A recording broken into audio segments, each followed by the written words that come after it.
Okay, this is Giulio and Paolo from Penance, and you're watching RichardMetalFan. Hey, what's up, guys? Episode 171 of Richard Metal Fan Interviews, calling from Zoom, and I'm here with Giulio and Paolo from the almighty Hour of Penance. How are you guys doing today? Very Hey, good, very man. good. Thank Thanks. you.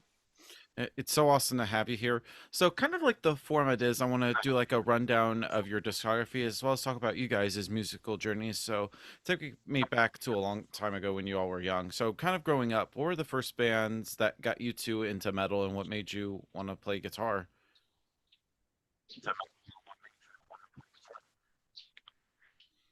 Okay, I'll start. What's up? I'll go first. Yeah. Yeah, you go. Okay.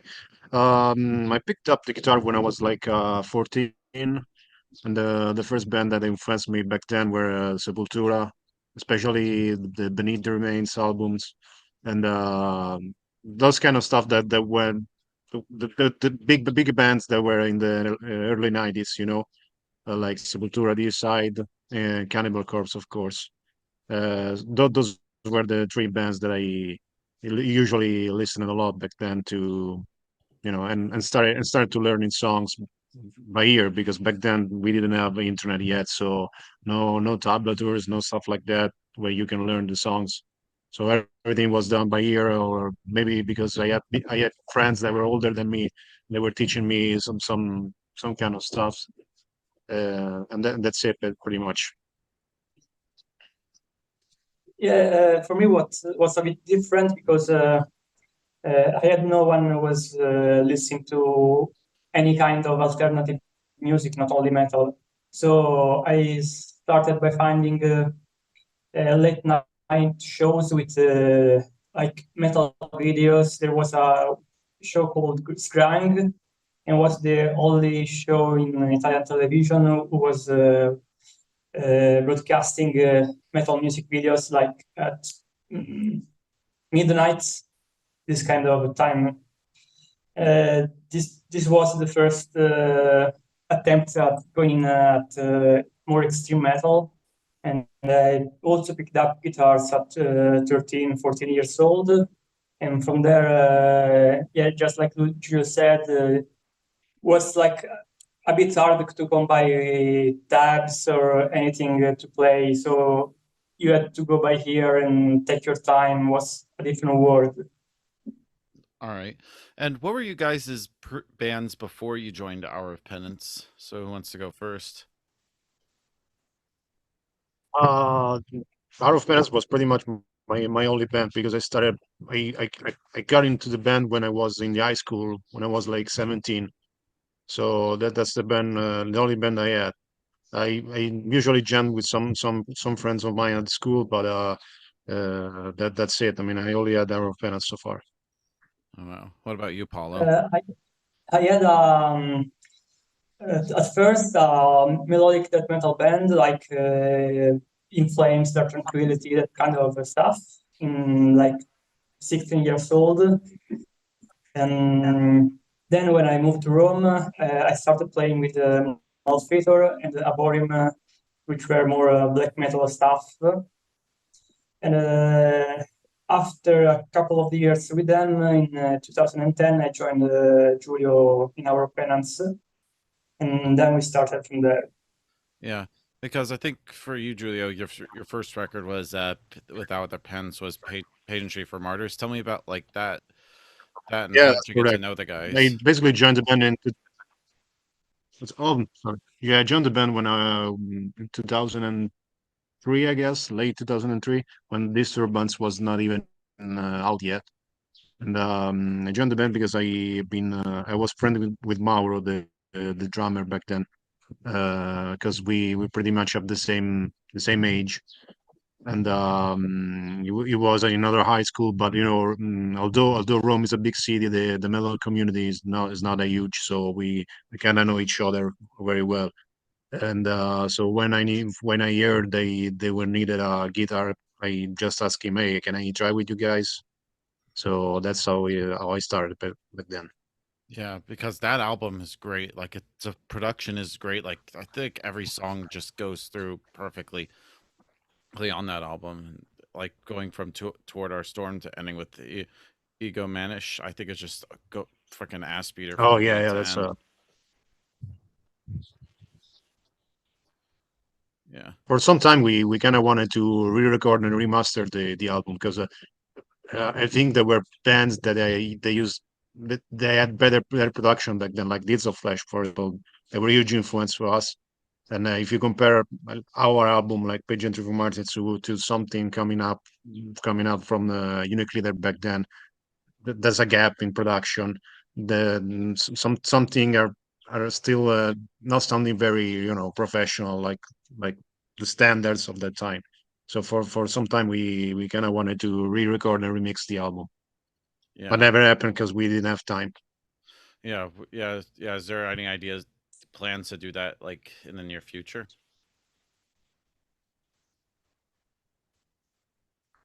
For that album, Yeah. sorry, I lost you for some time. No, we don't have many plan right now. Also because the lineup, nobody's in the band anymore except for me, so it won't make any sense to do it. Right. And then, of course, the album after that, The Vile Conception. I love that album. In my opinion, probably my favorite Hour of Penance album. And this year does mark 15 years of The Vile Mhm. Conception. So, what was the thought process going into Yeah, making that we'll. album? Um, Actually, we there was no any intention doing it. We just like I record every album. I don't have any ideas when I start. I just record my riffs and try to glue the stuff together to make the songs. But for the Wild Conception, it happened that after a Pigeon Trivo Martyrs, we had some lineup problems and we were looking for a new vocalist. And we came across Francesco back then. He had another band. I came across his MySpace page, and I heard this band back then, and we decided to contact him to work on the new songs because he had he, he could sing very fast. So that's what we needed for the album. So that's the only thing that we plan to do it. The rest is just completely random. So Yeah. and we had a good result right away. Yeah, I just love the music. I feel like the instruments are handled in a way that could make a lot of great musicians jealous. Like the drums are really great, and the guitars are just, ugh, just a, like I said, it's a fucking Mhm. fast album. Yeah. There's still some bands that goes to 16 Cellar Studios asking to have the same sound that we had on the Wild Conception. And I think also that there's a lot of although we don't like deathcore and stuff like that, there's a lot of bands that actually comes to us telling, hey, what Conception is the album that inspired us. Also, huge bands nowadays that were inspired, deathcore bands that were inspired by the album. Although it doesn't have we don't have anything in common with that kind of music. But Yeah, back then, I think he sounded a little bit more modern than the than some production. So that's also something that helped a lot the album yeah, making a good success. yeah. And being as this year does mark 15 years of the Vow Conception, is there a possibility we can get a celebration of that album somehow? Maybe throw in some like deep cuts. We actually tried to make like 5 years ago for the 10-year anniversary. We tried with Francesco to get the band back together. Not everybody, just him, and do a random show. But Flash God has a pretty tight schedule. They're always on touring, so we didn't make that happen, unfortunately. Damn, that would have been awesome though. Yeah. Yeah. And then moving on to Paradogma. I like that album. What was that like going from the Vile Conception to Paradogma? From the welcome section, we had a lot of pressure from a lot of different sources because the album did very good. So everybody was expecting another level conception, but we didn't listen to any of those pressures we had, and we were trying to have we decided together that we wanted to make our music still brutal, but a little more in a way atmospheric. So we started add some kind of black metal elements into it to make it more like obscure kind of music. And so that's why there's also some synths in their keyboard sometimes.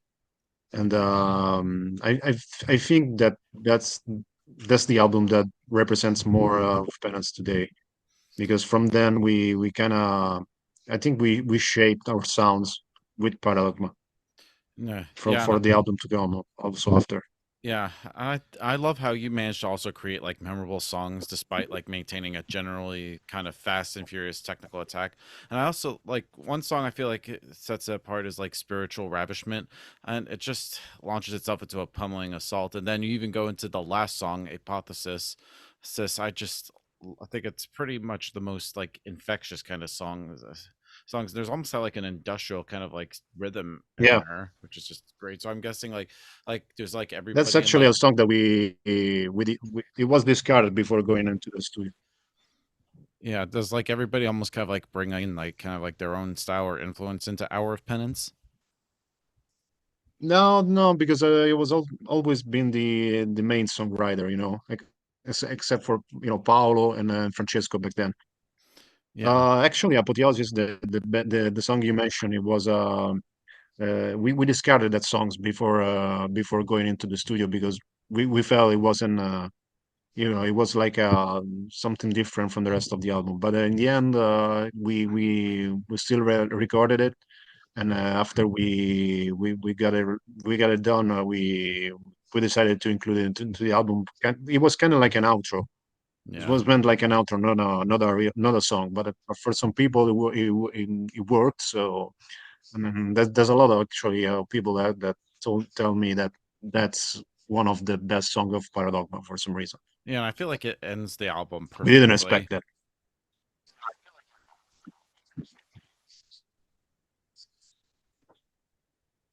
Yeah, yeah, yeah. That's what I was meant to do that actually. And sort of going into the next album, Sedition, it was also the first album with you, Paulo. So how did you end up joining Hour of Penance? Yeah, at first it was not very easy because technically was Francesco was a bit different for me. I was more used to singing like more classical stuff like Death or At the Gates or this kind of stuff that is not so fast and tight. So I needed to take some time to find my way to fit my style inside the Howard Penance style without copying Francesco, because that would not make any sense. Uh, I think that album came out very good because it was done more on instinct than on studying something beforehand. I just tried to do something that I liked, and I think overall it came out quite well. Yeah. Yeah. Were you like nervous like joining the band at that time, Paulo? Were you like looking at the other albums trying to be like, should I play like this? Or did like Giulio and everybody else at the time wanted you to kind of like be just bring like your kind of like own style into Hour of Penance?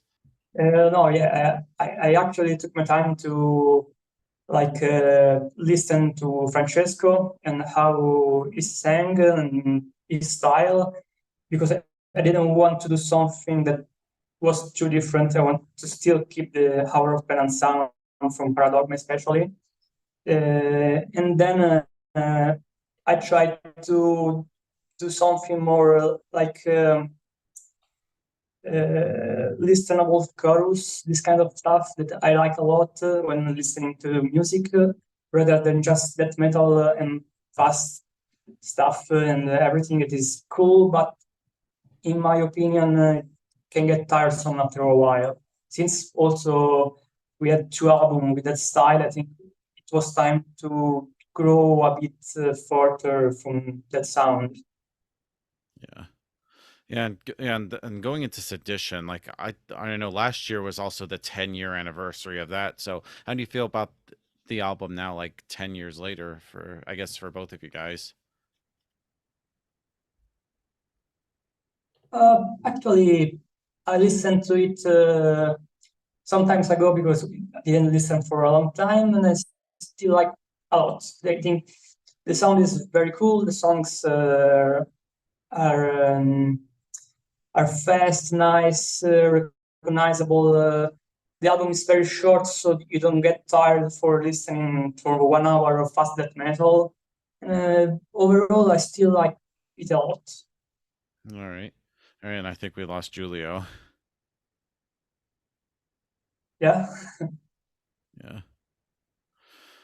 Yeah, well, I guess we'll just keep going with well, because I love Sedition. Like going into like the Cannibal Gods. Like I just love like that bass drop, especially the way like Giulio does like that lead part, and just like your growls are just really powerful in there. And even going into Sedition through Scorn, I just love that song. And then going into like Depraved to Redeem, especially like the beat in there is just great. Like after like listening to it a bunch, I just think it's just relentless. I give it like a perfect 10 out of 10.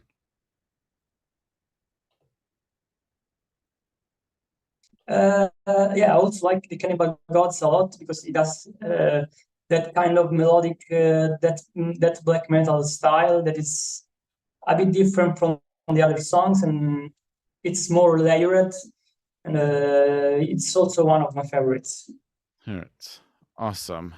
Yeah, and then going into the next album, Regicide. I like that album. Like for guessing for you, did you feel like more comfortable like on a songwriting level being on that album as opposed to Sedition?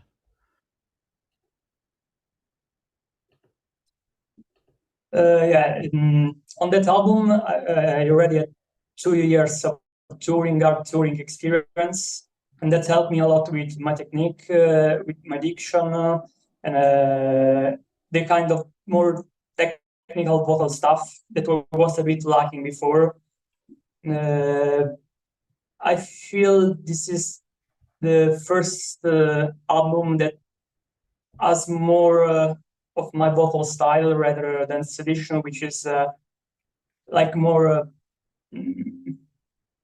It's a bit different from what came after, and I remember it was quite hard at first working in that way because I changed how I wrote lyrics, and I started doing metrics first, vocal lines, and then writing lyrics on that vocal lines. And that helped me a lot with doing more intricate vocals, more catchy chorus, and that kind of process really helped me a lot to improve on the vocals on the album. Awesome. And now we got Giulio back. So kind of like recapping, Yeah, so Yeah. sorry about we that. were talking So, about Regicide. oh, okay. Yeah, and I know next year is going to be the 10-year anniversary of that album. So is there like any plans to celebrate that album too? Like maybe throw in some like other songs you haven't played off of that in a while? Oh no, no, we don't have any more material because I don't know which one of the version you have of the album. There's two versions. Basically, there's a 10 tracks album, and there was like a limited one that had like 14 tracks. So we used all the materials we had, the extra materials we had for the album too. And this year we will be busy because the new album will be coming out. So I think we will focus on that. All right. And then kind of going into the next album, Cast the First Stone. Stone, I like that album. Tell me about making that album. Yeah. For Cast of First Stone, we kind of wanted to make something that that that would have sounded more old school, you know, especially with the production and how the song were conceived, like something that could be played live and get the same results as you were listening to the album, you know. So. that was the main idea behind the songwriting of the album. In fact, it sounds like a lot of songs that I think they sound a lot like Old Morbid Angel, especially from the Formulas era. And y- yeah, that's it pretty much. Yeah, yeah, I still think it's a great album too.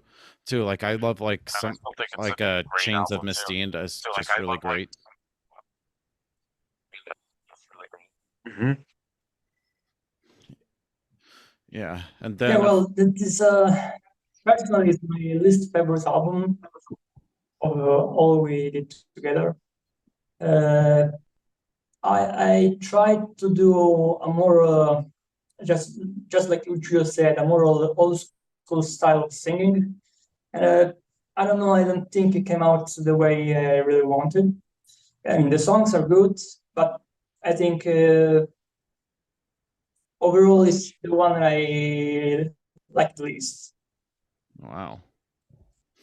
And then of course your latest album, Yeah, for Miso. some reason, actually, You're saying?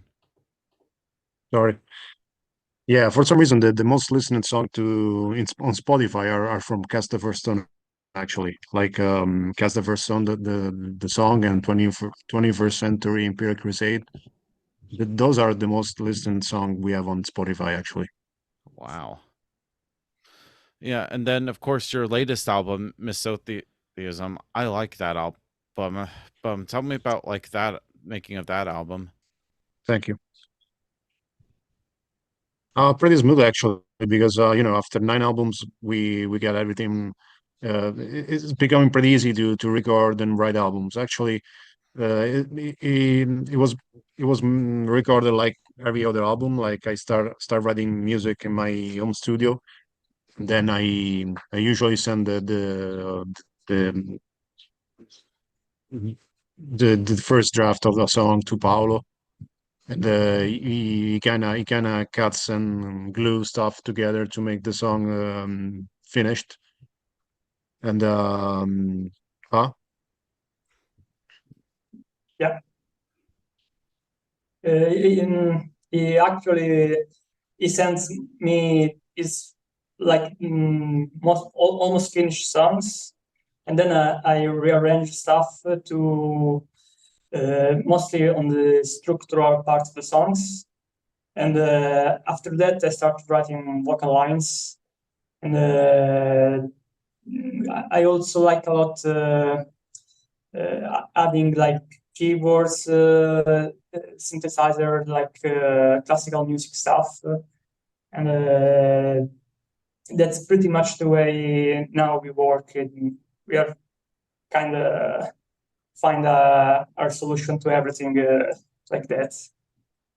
Yeah, and listening to the album, I feel like there's a lot of like themes behind the album going from like anti-religion, social issues, morality, and even songs discussing sort of the Vatican. What is sort of like the inspiration behind writing the album, and how would you say in terms of like the dynamics, the progression, atmosphere of this album prior to like the previous albums?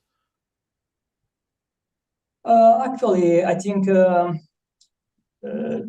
this album is more shows more maturity in songwriting compared to the ones before, and it has like more dynamics, more a balance between fast parts, slow parts, and fast vocal lines and more atmospheric vocal lines, and yeah, the thematics are mostly on social issues, which also consist of religion. But I feel like this is an abuse topic nowadays, and I think seeing the world and the issues of the world, I think social issues are more important than religious issues right now. And if you read the lyrics on you can see that the main focus are social issues rather than religion, even if there's religious kind of themes around it. Yeah. Yeah, and when it comes to making the lyrics, do they also come from like your own personal experience, or do you ever try to like put yourself into that kind of like mind frame to get that kind of inspiration? It starts from stuff I read about history or contemporary events, and then I try to mix that up in a and kind of medieval style language, a bit archaic, some unusual words that I try to give them a style that is our Penance. Uh, uh, but yeah, mostly of these issues, it's what I see in the world that I don't like, and I often try to speak with the voice of powerful people, those people who wage war, who do this kind of stuff and justify this kind of deeds to everyone else with lies, with media manipulation and everything. Right. And also being a guitarist, because one thing I love about you guys is playing is both of you come up with some really great riffs. But also for you, Paulo, when it comes to singing and playing guitar, do you ever try to like write especially with like the songwriting, do you ever just like write the songs like as if you're gonna try to play them live, so you're trying to figure out, oh, how do I sing and play this? Like, do you ever just try to think like where your hands are through the fret? Yeah, on especially on Sedition, I already had experience playing and singing, but with simpler stuff. And on that album, I tried to not do something too hard, too difficult to sing and play together. And then now I try not to think about it. I just do the best vocal lines I think it's possible to do on a song, and then I just go there, learn hours playing, and trying to find the coordination between singing and playing this kind of stuff. All right. And being as it has been 4 years since Misotheism, so have you all started like work on the next Hour of Penance album? Like, what's the status with that? The album is basically ready. It's already recorded, and we are waiting for a release date by the label, but the album is done. Awesome. It's been some months actually. But the pandemic slow everything. Also for Misadies, we were supposed to play a lot of shows, but actually last year we played the show that were booked in 2019. So all the schedule we had was fucked up, as well as the new album release date. Because it was pushed a couple of times already. All right. And I got two more questions for you guys. Kind of like I want to talk about like the Italian metal scene because I feel like it's grown a lot in the last 15, 20 years with bands like you guys, Flesh God Apocalypse, Lacuna Coil, Rhapsody of Fire. I feel like the Italian metal scene is pretty diverse. Like every band almost sounds like different from one another. But I guess like for you guys, what sort of makes Hour of Penance so special to play a style of death metal, but using sort of like the elements of like brutal and technical signatures kind of, I guess, differently?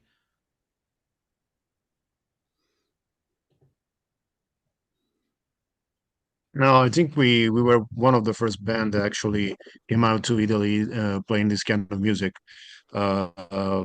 Just imagine that 20 years ago, we in Italy were pretty much like only two drummers that could play blast beats.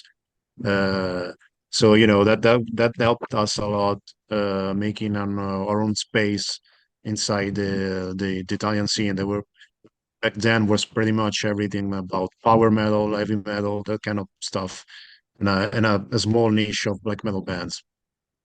Also, because I know here in Georgia, where I'm at in the U.S., like we have a diverse metal scene. Like a band like Seven Dust is different from a band like Left to Suffer. That's different from a band like Yeah, Cloaked and Withered. So I feel like Italy and of course the USA, where especially where I'm at in Georgia, is pretty diverse. So I feel like we all have like some similar things. yeah. Like I said, also the Italian scene is pretty small, and it's becoming smaller because the new generation aren't attracted anymore to this kind of music. They're more into more popular stuff, like I said, deathcore and maybe uh, punks or stuff like that. So this is pretty hard for newer bands to come out of Italy, actually. All right. And I guessing the final question I want to ask you guys is talking about like your gear. So I'm always curious what kind of guitars that you guys play in like strings and pedals and amps and all that good stuff. We moved to digital amps almost 10 years ago because we had to find something that we could bring with us easily, like digital amplifier and stuff like that. So we started actually. I think it was the tour we had in US with Cannibal Corpse. Since we had no money to run any backline, we decided to use a computer with guitar rig, and both me and Paolo were using the same sound interface and go straight to the PA with a digital simulation of the amplifier, and that actually worked very well. So from then we decided to make the switch, and we actually been using the Kemper digital amp since yeah 2013 or something like that, and it's been doing great so far. And also Paolo recently converted into the because he wasn't buying it.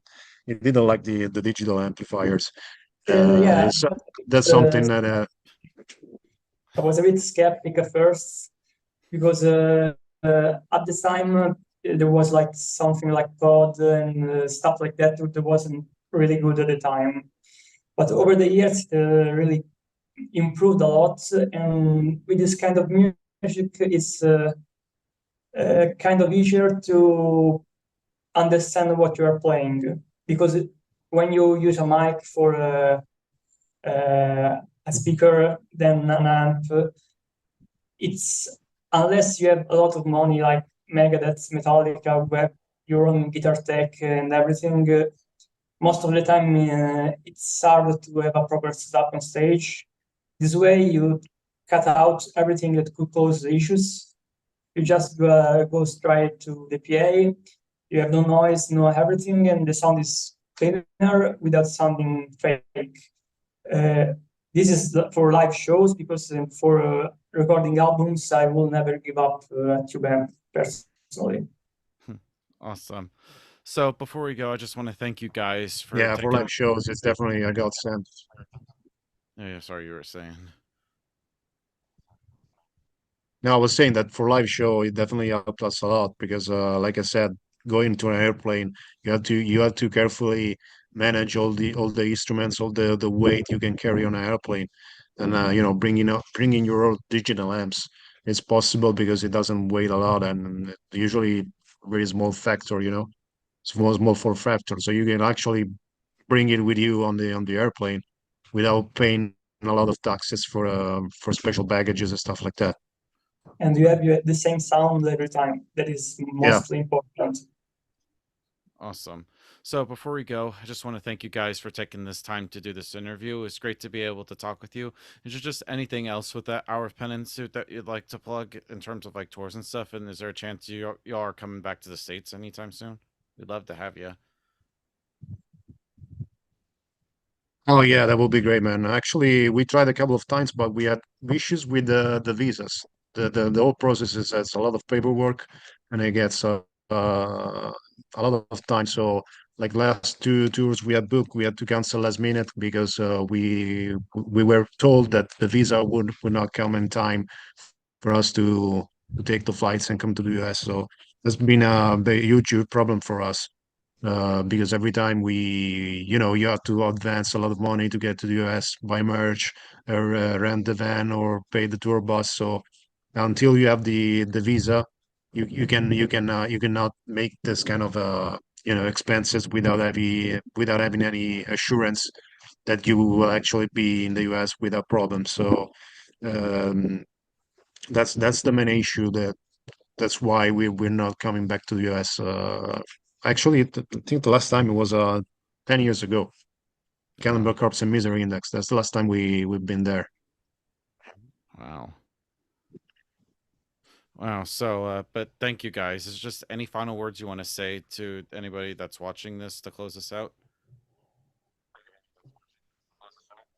Yeah, just keep a look at our social pages because soon we will start releasing info about the new album.